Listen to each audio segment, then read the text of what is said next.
Chicken কষা আর গরম ভাতের কম্বিনেশনটা কিন্তু খুবই লোভনীয়। চিকেন কষা এমন একটা খাবার যা কখনো পুরনো হয় না এবং যতবারই খাওয়া যায় ততবারই কিন্তু একটা আলাদাই স্বাদ লাগে। আমি কিন্তু চিকেন কষা বানাই খুবই কম তেলে এবং খুব সহজ পদ্ধতিতে, কিন্তু কম সময় নয়, যেহেতু আমরা কম তেল ইউজ করি সেই জন্য রান্না কিন্তু সবসময় করতে একটু বেশি সময় লাগে, কারণ গ্যাসটাকে অলওয়েজ আমি কম দিয়েই রান্না করি। তাহলে কিন্তু খাবারটা স্বাদ হয় ভালো। গ্যাসটা বাড়িয়ে দিলে সব মশলা পুড়ে গিয়ে খাবারটা খারাপ হয়ে যায়। তাই যখনই কম তেলে রান্না করা হয় তখন কিন্তু কম আঁচেই রান্না করাটা ভালো। নিয়ে নিয়েছি পেঁয়াজ, আদা রসুন আর টমেটো একসাথে পেস্ট করব। পেঁয়াজটাকে আমি কুচি কুচি করে নিয়েছি, যেটা আমি ফোড়নে দেব।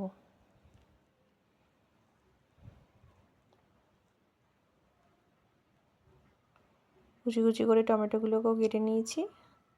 ফোড়নের জন্য লাগবে গোটা গরম মশলা, একটা শুকনো লঙ্কা, দুটো কাঁচা লঙ্কা আর তেজপাতা। বেশি ঝাল খেলে বেশি লঙ্কা অ্যাড করা যেতে পারে। 750 গ্রাম চিকেন নিয়ে নিয়েছি। দিয়ে দিয়েছি ধনে গুঁড়ো, সামান্য নুন, হলুদ গুঁড়ো, কাশ্মীরি রেড চিলি পাউডার, গোলমরিচ গুঁড়ো আর সামান্য সর্ষের তেল। এবার এটাকে ভালো মতো মাখিয়ে আধ ঘন্টা মতো রেস্টে রেখে দিতে হবে। তাহলে চিকেনের মধ্যে মশলাগুলো খুব ভালোভাবে ঢুকে যাবে।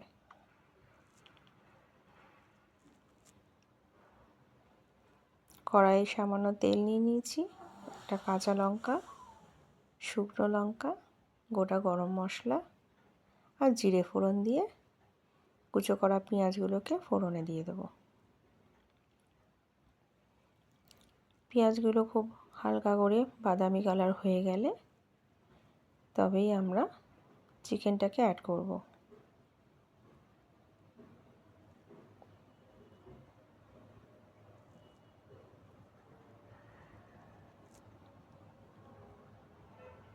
এরপর সামান্য নাড়াচাড়া করে 2 মিনিটের জন্য চিকেনটাকে আমি ঢেকে রেখে দেব। আর অবশ্য করে গ্যাসটাকে কিন্তু কমিয়ে দেব, এতে মাংসটাও খুব ভালো সেদ্ধ হবে আর রান্নাটাও খুব ভালো হবে। এদিকে টক দইটাকে খুব ভালো করে ফেটিয়ে নিচ্ছি, কারণ ভালো মতো টক দইটা না ফেটালে রান্নায় কিন্তু টক দই দেওয়ার সাথে সাথেই কেটে যেতে পারে। এখন আমি আদা রসুন আর টমেটোর যে পেস্টটা বানিয়েছিলাম সেটা অ্যাড করব। আবার একটু নেড়ে সামান্য একটু জল অ্যাড করে আবারও 2 মিনিটের জন্য এটাকে আমি ঢেকে রেখে দেব।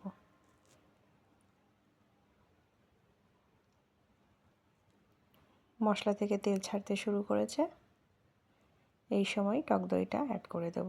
টক দই অ্যাড করার সময় অবশ্যই মাথায় রাখতে হবে গ্যাস যেন কম থাকে, নাহলে কিন্তু টক দইটা ফেটে গিয়ে রান্নাটা খারাপ হয়ে যেতে পারে। এবার ভালো মতো মাখিয়ে সামান্য আরও একটু জল অ্যাড করে সিমে করে দেব গ্যাসটা। 1-2 মিনিট পর দেখা যাবে টক দইটা থেকেও কিন্তু তেল ছাড়তে শুরু করেছে। যেহেতু এটা চিকেন কষা তাই এর মধ্যে আর জল অ্যাড করিনি। ঝোল খেলে এখানে সামান্য গরম জল অ্যাড করে ঝোল বানানো যেতে পারে। নামানোর সময় সামান্য শাহি গরম মশলা অ্যাড করেছি, তাহলেই কিন্তু আমার চিকেন কষাটা রেডি হয়ে গেছে। এবার গরম গরম ভাতের সাথে চিকেন কষা থাকলে আর কিন্তু কিছু লাগবে না ভাতে। আপনাদের রেসিপিটা কেমন লাগলো অবশ্যই জানাবেন।